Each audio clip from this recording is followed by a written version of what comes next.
भाषा, लिपि और व्याकरण। भाषा क्या है? मन के भावों तथा विचारों का आदान प्रदान करना ही भाषा कहलाता है। भाषा के दो रूप होते हैं, मौखिक भाषा और लिखित भाषा। मौखिक भाषा क्या है? मौखिक भाषा क्या है? मुख से बोलकर अपने मन के भावों को प्रकट करना तथा सुनकर दूसरों के मन के भावों को समझना ही मौखिक भाषा है। लिखित भाषा अपने मन के भावों को लिखकर प्रकट करना तथा दूसरे के मन के भावों को पढ़कर समझना ही लिखित भाषा है। सांकेतिक भाषा। आपने चौराहे पर ट्रैफिक लाइट देखी होगी और ध्यान दिया होगा कि लाल बत्ती के जलने पर गाड़ियां रुक जाती है और हरी बत्ती के जलने पर गाड़ियां चलने लगती है। ये सभी संकेत है। इस प्रकार की भाषा सांकेतिक भाषा कहलाती है। कई बार संकेतों के द्वारा हम अपनी बात दूसरों तक पहुंचाते हैं, जैसे मुंह रहने का इशारा करना, हाथ हिलाकर बाय करने का इशारा आदि। लेकिन हमेशा संकेतों के द्वारा अपनी बात कहीं भी समझाई नहीं जा सकती है। इसके लिए हमें मौखिक और लिखित भाषा की मदद लेनी पड़ती है। इसीलिए सांकेतिक रूप को भाषा की मान्य श्रेणी में नहीं रखा जाता है। मातृभाषा। मातृभाषा शब्द का शाब्दिक अर्थ है मात्र की भाषा। मातृभाषा से तात्पर्य उस भाषा से है जिसे बच्चा शैशव अवस्था में सबसे पहले अपनी माँ से सीखता है।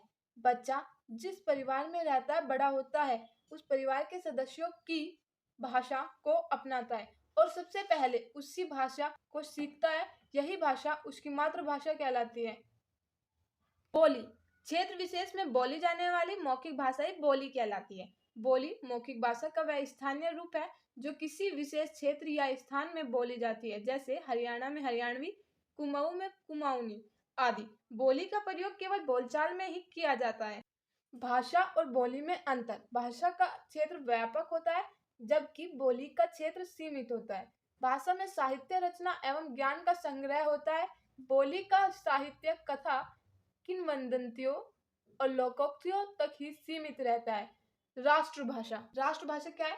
जिस भाषा का प्रयोग पूरे राष्ट्र में होता है उसे राष्ट्रभाषा कहते हैं। भारत की राष्ट्रभाषा हिंदी है। भारतीय संविधान के अनुसार 14 सितंबर 1949 को अनुच्छेद 343 के तहत हिंदी भाषा को भारत की राष्ट्रभाषा के रूप में स्वीकार किया गया था।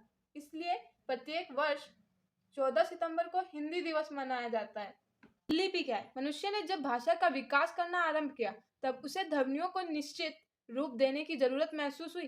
फिर उसने ध्वनियों को चिन्हों के रूप देने शुरू कर दिए जो लिपि कहलाती है। प्रत्येक भाषा के लिखने की व्यवस्था या लिपि अलग अलग होती है। जैसे हिंदी जिस रूप में लिखी जाती है, अंग्रेजी वैसी नहीं लिखी। हिंदी की लिपि देवनागरी है तो अंग्रेजी की रोमन। देवनागरी लिपि में भारत की कई भाषाएं हिंदी, संस्कृत, कोंकणी, नेपाली, मराठी, मैथिली, बोडो आदि लिखी जाती है। इसी प्रकार रोमन लिपि में भी विश्व की कई भाषाएं अंग्रेजी, फ्रेंच, स्पेनिश, जर्मन आदि लिखी जाती है।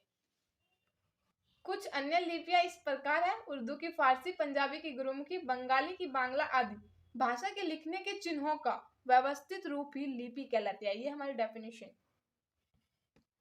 व्याकरण। व्याकरण के सही ज्ञान के अभाव में हमें भाषा के शुद्ध रूप का ज्ञान नहीं हो सकता, क्योंकि भाषा को शुद्ध रूप में बोलने, लिखने, पढ़ने आदि का ज्ञान व्याकरण ही कराता है। व्याकरण के माध्यम से ही भाषा की एक रूपता को बनाए रखा जाता है। व्याकरण वह शास्त्र है जिसके नियमों के द्वारा हम शुद्ध बोलना, लिखना तथा पढ़ना सीखते हैं, अर्थात व्याकरण भाषा के शुद्ध रूप का ज्ञान कराता है। व्याकरण के अंग। व्याकरण के 3 अंग होते हैं। फर्स्ट कौन सा? वर्ण विचार, सेकंड हो गया शब्द विचार, थर्ड हो गया वाक्य विचार।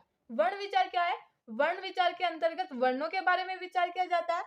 शब्द विचार के अंतर्गत शब्दों के विषय में विचार किया जाता है और वाक्य विचार के अंतर्गत वाक्यों के विषय में विचार किया जाता है।